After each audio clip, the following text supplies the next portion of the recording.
Hello and welcome back to Deep Snow Delivery, the game about delivering packages in a snowy wasteland, inspired by Girls' Last Tour and Death Stranding. You can wishlist it on Steam. After posting my last video, nothing happened. Nothing at all. The Discord server was perfectly fine. There was no mass influx of We knew the world would not be the same. Let's be Death Stranding. People laughed. Few people cried. Most people were silent. My server had no mods when I posted that video. It was just me, dealing with every incident, by myself. It was a nightmare at first, but things are much better now thanks to my mod team. I wouldn't be able to focus on making the game without you guys, so thank you. Everything's under control. Anyways, how has the game been going? Like I said in my last video, I've been doing a lot of planning for the game's story lately, and in this update I started adding the framework for it. The claw operator mentioned in the last video now has a brother, the tank driver. They'll talk with each other about various react, don't react, don't react, don't react, don't react, don't react, don't react, don't react, don't react. They'll talk with each other about various things as you drive around the world. Now I don't want to detract from the gameplay or lonely vibe this game has with constant yapping, so I think these conversations should be pretty rare. Right now, their conversations are kinda just prototypes. They talk at the parts where I wanted to test dialogue triggers and not much else, so me and my writer will have to do more work on that. Also, for the first time since the Radiatrician, there is not one, not two, not three, but 4 new settlement characters. Jokes aside, Hellbeat, I'm not actually mad. You make some of the best fan art for this game. Keep doing you. In my last video, I mentioned wanting interiors you can drive into. I finally figured out the transitions into them and added the first underground area.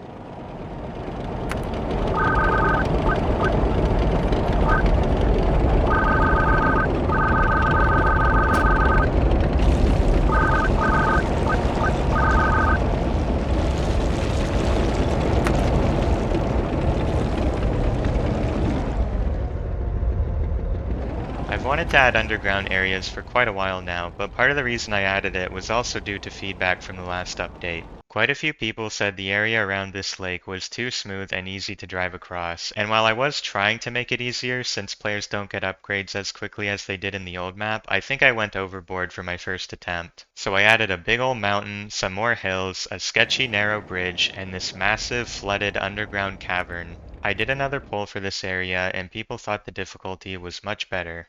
By now you've probably noticed there's lots of new 3D models in the environments. I've been getting offers from 3D modelers to help with the project for a while now, but I've been pretty hesitant to bring on anyone new since I already have a good modeler and I'm happy with the rest of my team too. But one man stood out above the rest for having this awesome Girls' Last Tour portfolio piece.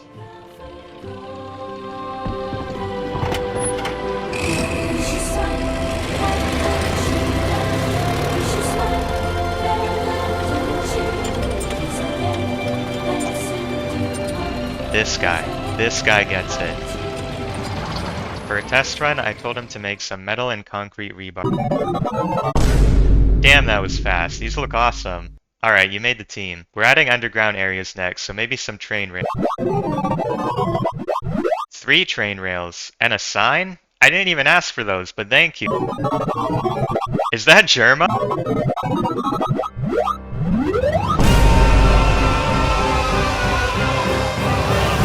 This man is making 3D models faster than I can add them to the game, but I think that's a good problem for me to have. Also, what is Babel doing so far away? The new map has undergone mitosis and split into 2. I did this for a few reasons. For one, I'm aiming for 12 to 16 total settlements across the whole game, and while it is possible to fit that many in a single 8x8 kilometer map, it wound up looking pretty squishy, where every journey was almost exactly 2 kilometers. Now, 2 kilometers is a good distance for early on, but towards the end of the game I think it would be nice to have some longer 3 or even 4 kilometer journeys too. The other reason has to do with the game's story and aesthetics.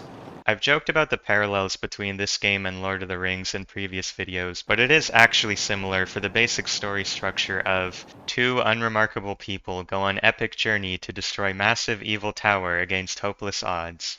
Now imagine if the Eye of Sauron was just right next to the Shire. This is it. This is what? Or take Girls' Last Tour for example. If you've watched it 8 times like I have, you may notice the dates on the camera changing. Years pass along their journey to the top layer. Now, I'm one guy working with a couple 3D modelers, an artist, and a writer, so obviously I can't make something as big as Middle-earth or a planet-sized megacity. But it would be nice if there was at least some of an adventure getting where you need to go. So I took inspiration from the far-range branch line in the Long Dark and added a long journey out to Babel following a train line through the mountains. Sadly, this path comes to a dead end since the second map isn't added yet. So to make it worth the journey, I added an empty settlement where you can buy, or steal, the upgrades that can be found in Act 2, like the tread spikes, grapple, and ice scanner. At first, I just added this settlement to make sure players can get all the upgrades, but I actually think it's really cool and creepy going in a settlement and just finding it dead and empty after seeing all the others with people inside. So I think I'll keep it. You've also probably noticed the new smoke particle effect for Babel. The previous one looked pretty unintimidating, so I made a new one from scratch and even made it turn off at night so the stars can come out. It'll turn back on a few hours before sunrise though, so if you want to see the sun, you'll have to destroy the tower first. I plan on updating the model for Babel 2 at some point, and I wanted to show off this concept art my artist drew. It was revealed to me in a dream.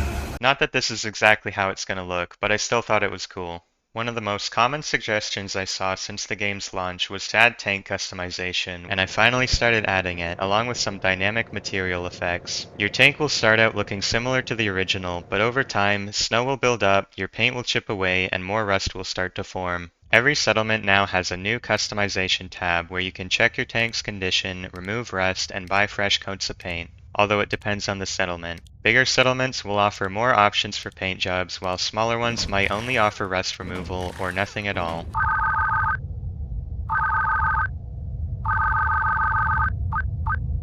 Right now, these effects are purely cosmetic. You can drive around with 100% rust if you want. I've mentioned a survival difficulty in the past, and I think keeping your tank free of rust should be pretty important for that. But even for the normal game, I think it would be cool if paint and rust function similarly to shoes in Death Stranding. On the normal difficulty, shoes last quite a while, and you can even pack 2 extra pairs without using up inventory space.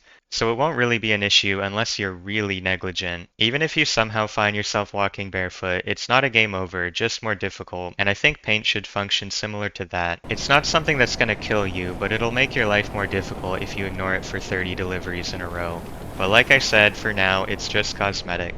In the future, I think it would also be cool to have a settlement that specializes in paint jobs, with unique decals and patterns. Maybe I could even let people load their own images for these decals, we'll see.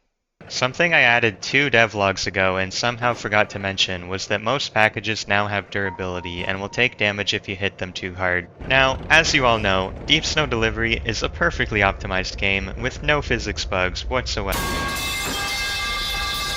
Are you serious? Alright, it had a few bugs. So in this latest update, I made it so collisions with settlement platforms, your storage bucket, or other packages will no longer do damage. Also, this video is getting too long. New Patreon stuff. We now have karaoke nights.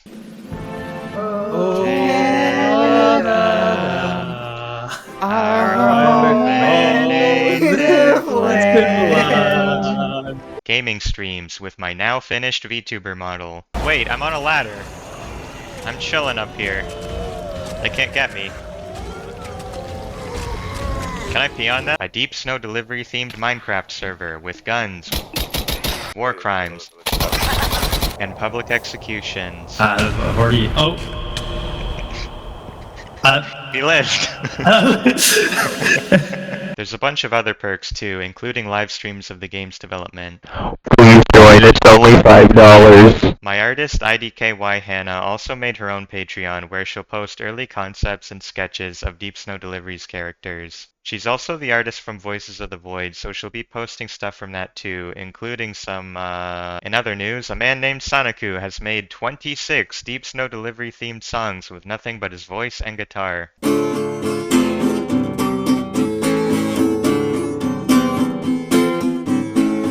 Kiedyś jeździły pociągi, po torach latały, na torach dawnej świetności, że wieją pociągi. progress is being made on Deep Snow Dating Sim. Okay, you said there was a secret if I keep clicking the voices. So voice of God is in my head? Muffin, what is going on? Oh my god, what would a Sigma do? Please kill yourself. Someone wrote a 44,000 word Yuri novel about the radiatrician and claw operator. I liked it. And a man named Terrorist has been making, He also made this, and this. Raw time. Hey, mate. Raw time. Okay. Okay. Jesus, you hung up on me last time. Really? I'm sorry. God damn, what queen? Raw time. Hey, Tina Rita, how many piercings do you have? Piercing, what's that? Piercings? What's a piercing? Where you put metal through your goddamn skin? Ew, metal through your skin? What kind of freaks would do that?